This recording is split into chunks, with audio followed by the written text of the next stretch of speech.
पड़ सकता है ग्रेड सेकंड और फर्स्ट का परिणाम पहले आने और थर्ड ग्रेड का बाद में आने पर।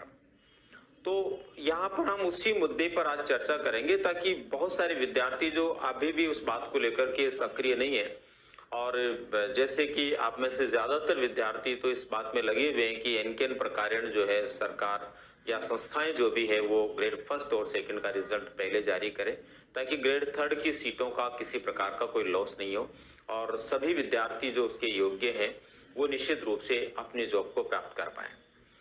उस आंकड़े को ही अभी हम यहाँ पर जानने का प्रयास करेंगे, क्योंकि कुछ विद्यार्थियों में ये जिज्ञासा रहती है और कई बार ऐसा भी होता है विद्यार्थी इस बात को जो है बहुत गहराई से उस स्तर तक नहीं समझ पाता, उसके माइंड में ये रहता है कि इतना बड़ा परिवर्तन कैसे हो सकता है। तो दोस्तों मैं यहाँ पर उस बात को स्पष्ट करने का प्रयास करूंगा कि कितना बड़ा अंतर आ सकता है। दोस्तों अगर ग्रेड फर्स्ट और ग्रेड सेकंड का परिणाम समय पर आ जाता है तो ग्रेड थर्ड के विद्यार्थियों को एक सीट का भी लॉस होने की संभावना नहीं है, लेकिन अगर समय पर नहीं आता है तो कितना अंतर उसमें आता है। देखिए आप, हम एक कॉमन सेंस में बात करेंगे यहाँ पर। मान लीजिए 1% बालक ऐसे हैं, केवल 1%, जबकि आंकड़ा निश्चित रूप से दोस्तों इससे बड़ा और बहुत बड़ा हो सकता है, इससे काफी बड़ा आंकड़ा हो सकता है। मैं केवल और केवल एक छोटे आंकड़े से बात कर रहा हूं।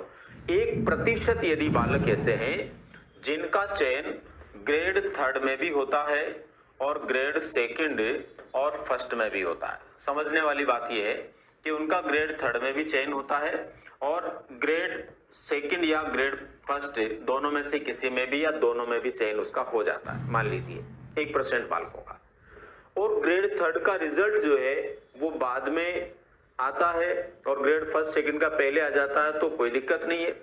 ये क्यों थर्ड ग्रेड के लिए जाएगा? जब इसका फर्स्ट ग्रेड और सेकंड ग्रेड में हो जाएगा तो उधर आएगा ही नहीं, उस सीट पे कोई असर पड़ेगा ही नहीं। लेकिन यदि ग्रेड थर्ड का रिजल्ट पहले आ जाता है और इनका बाद में आता है तो आप समझ सकते हैं दोस्तों, कोई भी विद्यार्थी इंतजार नहीं करेगा ग्रेड सेकंड और फर्स्ट के रिजल्ट का, बल्कि जहां भी उसका चयन हो गया एक बार के लिए वो ज्वाइन जरूर करेगा, चाहे वो आप ही क्यों ना है।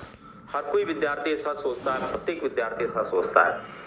तो ऐसी स्थिति के अंदर क्या हो सकता है? देखो 1% में आपके यहाँ पर ग्रेड थर्ड की सीटें हैं 48,000, 48,000।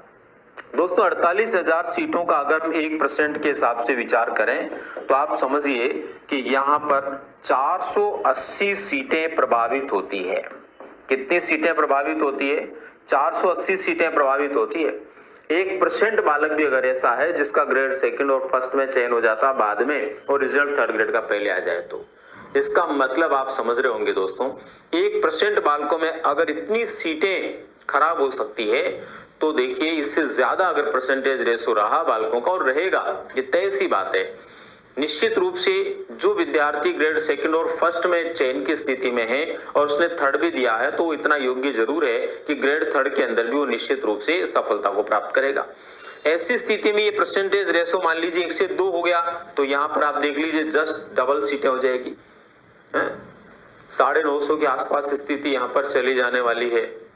उसी प्रकार से आप देखिए अगर ये 3 हो गया तो कितना हो गया आप अंदाजा लगा लीजिए। इसका मतलब ये हुआ कि ये निश्चित रूप से होना चाहिए और आप सभी विद्यार्थी जो प्रयास कर रहे हैं आपको अपने प्रयासों को और भी बेहतर तरीके से करना चाहिए कि हर हाल में पहले सरकार और संस्थाएं अपने परिणाम को ग्रेड फर्स्ट और सेकंड को पहले दें।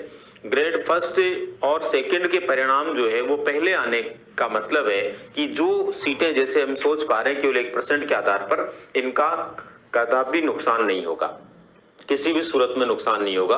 और इतने बालकों का आप समझ सकते हैं सीटों का नुकसान होना एक बड़ा नुकसान है। और आप देखिए दोस्तों ग्रेड फर्स्ट का एग्जाम हुए तो काफी टाइम हो गया, अगर आरपीएससी के माध्यम से उसका परिणाम तत्काल दे दिया जाता है तो ग्रेड सेकंड के विद्यार्थियों को भी लॉस नहीं होगा। क्योंकि आप समझिए मान लीजिए कुछ बच्चे 0.5% बालक भी ऐसे हैं जिनका ग्रेड सेकंड में भी हो रहा है और ग्रेड फर्स्ट में भी हो रहा है, 0.5% बालक भी। तो वहां पर भी देख लीजिए उनको एक बड़ा फर्क पड़ेगा, क्योंकि ग्रेड सेकंड के अंदर अगर उनका हो गया और ग्रेड फर्स्ट का रिजल्ट जो है आगे पीछे हो जाता तो नुकसान होने की स्थिति है। तो क्रमशः परिणाम इसी क्रम में आने चाहिए। सबसे पहले नंबर पर जो है स्कूल व्याख्याता का परिणाम आना चाहिए, और स्कूल व्याख्याता का परिणाम आने के बाद में ग्रेड सेकंड को लेकर के जो है वो परिणाम आना चाहिए। और इसी प्रकार से